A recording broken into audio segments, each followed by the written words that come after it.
ప్రేక్షకులందరూ నమస్కారం. ప్రస్తుతం మన స్టూడియోలో ప్రముఖ ఆధ్యాత్మికవేత్త జ్యోతిష్య వాస్తు పండితులు శేషగిరిరావు గారు మనతో ఉన్నారు. గురువుగారితో మాట్లాడేద్దాం. నమస్కారం గారు. నమస్తే అండి. జూన్ మాసంలో మిథున రాశి వారి పరిస్థితి ఎలా ఉండబోతుంది గురుగారు? గ్రహస్థితి ఎలా ఉంది? ఎలాంటి జాగ్రత్తలు తీసుకోవాలి వీళ్ళు? మిథున రాశి వారికి కూడా చాలా వరకు బాగానే ఉందనే చెప్పచ్చు. ఇంచుమించుగా 70% మంచి ఫలితాలు ఉన్నాయి. సరే, మంచి ఫలితాలు ఎలాగో చెప్తాను. 30%లో ఏం ఫలితాలు ఉండొచ్చు, అంటే చెడు అనే దాంట్లో ఏ రకంగా ఉండొచ్చు.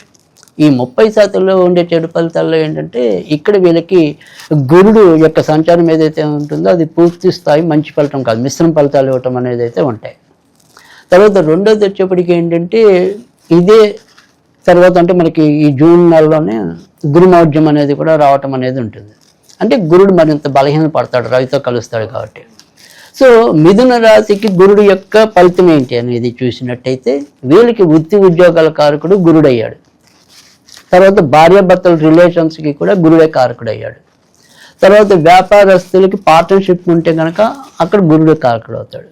అంటే ఈ మూడింటి మీద కొద్దిగా మధ్య మధ్యలో నెగిటివ్ ఇంపాక్ట్ అనేది పడడానికి ఉంది.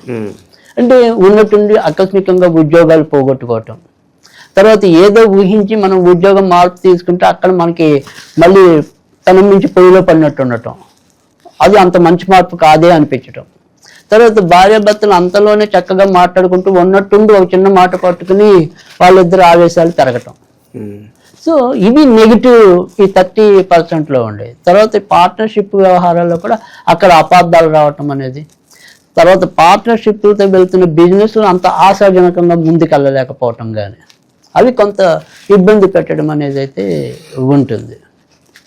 అయితే ఈ ఫలితాలన్నీ కూడా ముఖ్యంగా ఏదైతే మనకి ఈ జూన్ 18వ తారీఖు వరకు కూడా ఎక్కువ ఉంటాయి. అయితే గురుడి స్థితిలో మార్పు లేకపోయినప్పటికీ కూడా మిగతా గ్రహాల యొక్క అనుకూల స్థితి వల్ల అవి కొంత మనకి తక్కువ స్థాయిలో కనబడటం అనేది ఉంటుంది.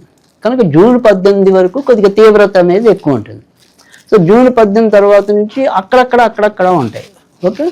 అయితే మిగతా మంచి ఫలితాల్లోకి వచ్చేప్పటికి ఏంటి అంటే కనుక, ఏదైనప్పటికీ కూడా మనకి నెగిటివ్ ఒక 30%లో తండ్రి గారి ఆరోగ్య విషయంలో కానీ, తండ్రి గారి వృత్తి ఉద్యోగాల్లో మార్పులు కానీ, లేదా తండ్రి గారి పరంగా ఏమైనా ఒత్తిళ్లు పెరగటం కానీ అవి కూడా ఉంటాయి.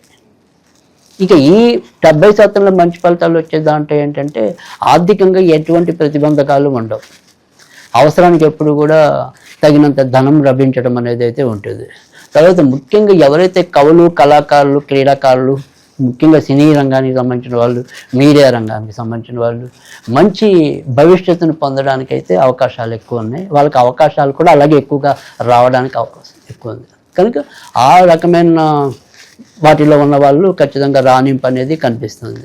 ఇక మళ్ళీ తర్వాత వచ్చేప్పటికి ఏంటంటే, ఎటొచ్చి కొంతవరకు ఏదైనా చెడు ఉంటే కనుక ఈ బోధనా రంగం, అంటే ఉన్నట్టుండి ఏదైనా సరే ఆకస్మికంగా ఉపాధ్యాయులు లాంటి వాళ్ళు కొంతవరకు ఇబ్బందులు పడడానికి, తర్వాత అనుకోని చోటకు వీళ్ళని బదిలీలు చేయటం అనేది ప్రభుత్వ ఉద్యోగులు అయితే కనుక ఆ రకంగా కొంత ఇంపాక్ట్ అనేది ఉంటుంది. కానీ మిగతా అన్ని రంగాల ఉద్యోగాల వారికి ఎక్కువ శాతం మంచి ఫలితాలు ఉంటాయి. తర్వాత అంటే ఇక్కడ మనం ఏదైనప్పటికీ కూడా, అంటే ఉద్యోగం ఎవరికైతే పోతుందో అది సరే ఒక 30% ఉంది. కానీ ఇక్కడ మనకు వచ్చేప్పటికి ఏంటంటే, ఏదైనా సరే మరి అందరికీ ఒకే రకమైన ఒక గ్రహస్థితి అనేది ఒకసారి ఉండదు. సో ముఖ్యంగా ఇక్కడ ఏంటంటే, ఏదైనా ఇబ్బంది అనేది ఎక్కువగా పడితే అది పునర్వసు నక్షత్రం, అక్కడ గురువు సొంత నక్షత్రం కాబట్టి వాళ్ళ మీద ఇంకొద్దిగా ఇంపాక్ట్ అనేది ఎక్కువ ఉంటుంది. ఓకే. ఆరుద్ర నక్షత్రం వారికి, మృగశిర నక్షత్రం వారికి అంత తీవ్రత ఉండదు. సో వాళ్ళు చేసే వృత్తి ఉద్యోగాల్లో ఖచ్చితంగా పేరు సంపాదించుకోగలగటం అనేది, తర్వాత వీళ్ళకి కూడా సేమ్ వృషభ రాశి, అంటే వృషభం, మిథునం, ప్రస్తుతం మనం 3 రాశుల వారికి కూడా విదేశీ యోగ్యతలు అయితే బాగానే ఉన్నాయి. సో ఈ 3 రాశులకే ఉంటుంది, తర్వాత రాశి నుంచి ఇంకా కొంత తగ్గుతుంది. బట్ వీళ్ళకి మాత్రం కొద్దిగా ఎక్కువ మంచి ఫలితాలు రావడానికి, అంటే విదేశాల పరంగా ఆ రకంగా అయితే యోగ్యత అనేది అయితే కనిపిస్తుంది. తర్వాత రెండోది వచ్చేప్పటికి ఏంటంటే, ప్రస్తుతము ఏదైతే జూన్ 15 వరకు కూడా ఈ మిథునానికి లాభస్థానంలో రవి సంచారం అనేది జరుగుతుంది. కనుక రాజకీయ నాయకులకి మంచి భవిష్యత్తు ఉంటుంది. సో ఏదైనా సరే వాళ్ళు ముఖ్యమైన పదవులు కానీ వాటి కోసం ఏదైనా సరే ప్రయత్నిస్తుందంటే ఈ 15 రోజులు మరికొంత గట్టి ప్రయత్నం చేయటం. సో ఎవరికి ఏ రకమైన ఫలితాలు కావాలో లేదు, మనకు గవర్నమెంట్ కాంట్రాక్ట్స్ ఉన్నాయి చేసుకుంటున్నాం, మనకు రావాల్సిన డబ్బులు ఏవైతే ఉంటాయి వాటిని ఇప్పుడు గట్టిగా పుష్ చేసుకోవటం. ఓకే. సో దీపం ఉండగానే ఇల్లు చక్కెట్టుకోవాలన్నాం. సో ఇప్పుడు ప్రస్తుతం బాగుంది, జూన్ 15 దాకా మనం చెప్తున్నాం కనుక మనం త్వరపడటం అనేది మన చేతిలో ఉంటుంది. సో లేదు బాగుంది కదా అని చెప్పారంటే అంతటి మన ఇంటికి వచ్చేవి కదా డబ్బులు అనేవి.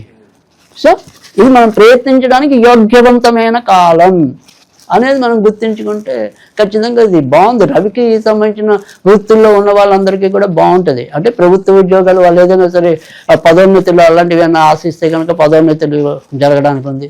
తర్వాత రెండోది వచ్చేప్పటికి ఏంటంటే నేత్ర వైద్యులు, కంటికి సంబంధించిన వైద్యులు మంచి ఫలితాలు పొందడానికి ఉంటుంది. తర్వాత ఈ ఉన్నటువంటి మరి సడన్ ఫీవర్స్ ఇలాంటి జనరల్ ఫిజిషియన్స్కి కూడా లాభాలు ఎక్కువ పొందడానికి కూడా అవకాశం ఉంది. సో అందుకని ఈ రంగాల వారికి అయితే కనుక ఖచ్చితంగా మంచి జరగటం అనేది ఉంది. తర్వాత ఏదైతే పెళ్ళి ఇలాంటివి అయితే ఉంటాయి కదా, మరి ఇందాక మనం చెప్పుకున్నాం కళత్ర కారకుడు వాటన్నిటికీ సంబంధించిన వాడు లేదా జీవిత భాగస్వామి కారకుడు కూడా గురుడే. సో ఈ గురుడు అనే వాళ్ళకి వీళ్ళకి ఏదైనా సరే కొద్దిగా జూన్ 18 అంటే మొదటి 18 రోజుల్లోనే కొద్దిగా విస్తృతంగా ప్రయత్నించుకోవటం మంచిది. జూన్ 18 నుంచి ఇంకా కొద్దిగా అవకాశాలు తక్కువ అవుతాయి.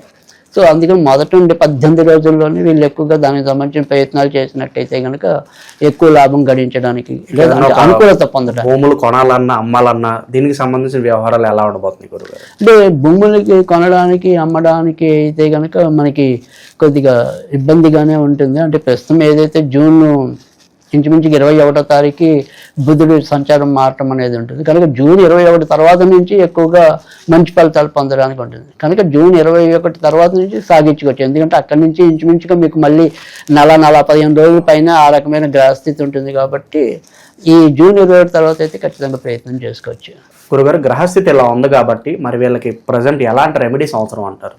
తప్పకుండా. అంటే ఇక్కడ మనం ఇందాక మనం చెప్పుకుని ఏదైనా సరే ఇటు గురుమౌఢ్యం రావటం అనేది కానీ తర్వాత గురు సంచారంలోనే వీళ్ళకి కొంతవరకు ఇబ్బందులు అనేది మిథున రాశి మనం చెప్పుకున్నాం కనుక ఇక్కడ ఏదైనా సరే గురుడికి సంబంధించిన రెమెడీస్ చేసుకుంటే కనుక మంచి ఫలితాలు రావటం అనేది ఉంటుంది. సో అది ఏ రకంగా చేసుకోవటం అంటే మనం దత్తాత్రేయుడికి సంబంధించిన స్తోత్రాలు ఏమైనా చదువుకోవటం, లేదు నాకు సాయిబాబాని గురువు అనుకుంటే సాయిబాబాని పూజించడం, నాకు దత్తాత్రేయుడే గురువు అనుకుంటే దత్తాత్రేయుడిని పూజించుకోవటం, అలా వాళ్ళు ఎవరైతే గురువుగా భావిస్తున్నారు ఆ గురువుకి సంబంధించిన పూజలు ఏవి చేస్తున్నా కూడా సత్ఫలితాలే ఇవ్వటం అనేది కూడా ఉంటాయి. లేదు మనకి ఇవేమీ తెలియదు అనుకుంటే మీరు ఎవరైనా సరే ఒక పండితుడు అనుకోండి, ఎవరైనా సరే ఒక గురువు అనుకోండి, ఆయనకి ఏదైనా సరే ఒక పుస్తకం గ్రంథాన్ని బహుకరించినా కూడా అది కూడా గురుడు శాంతింపబడడానికి ఉంటుంది.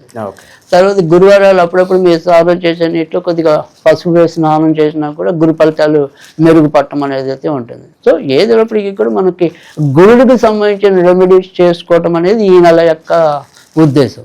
సో వాటికి సంబంధించి కనుక చేసుకున్నట్టయితే కనుక మంచి ఫలితాలు రావటం అనేది అయితే ఉంటుంది. అయితే ఇప్పుడు నేను చెప్పే ఏదైనా సరే స్విచ్ వర్డ్ అనేది మాత్రం ఇది వేదిక స్విచ్ వర్డే. సో ఈ వేదిక స్విచ్ వర్డ్ అనేది ఏంటంటే కనుక బ్రహ్మ. సో బ్రహ్మ బ్రహ్మ బ్రహ్మ అనేది కనుక అనుకున్న వీలైనంతసార్లు మననం చేసుకుంటూ ఉంటే కనుక వాళ్ళకి ఎలాంటి ఇబ్బందులు ఉన్నా కూడా అవి తొలగిపోతాయి. సో ఖచ్చితంగా ఆ రకంగా వాళ్ళు చేసుకుంటే ఉత్తమ ఫలితాలు సాధించడానికి. జూన్ నెలలో మిథున రాశి వాళ్ళందరికీ కూడా ఏ విధమైన ఫలితాలు ఉండబోతున్నాయి, ఎలాంటి రెమెడీస్ చేసుకోవాలి, చాలా బాగా వివరించారు గురుగారు. ధన్యవాదాలు గురుగారు.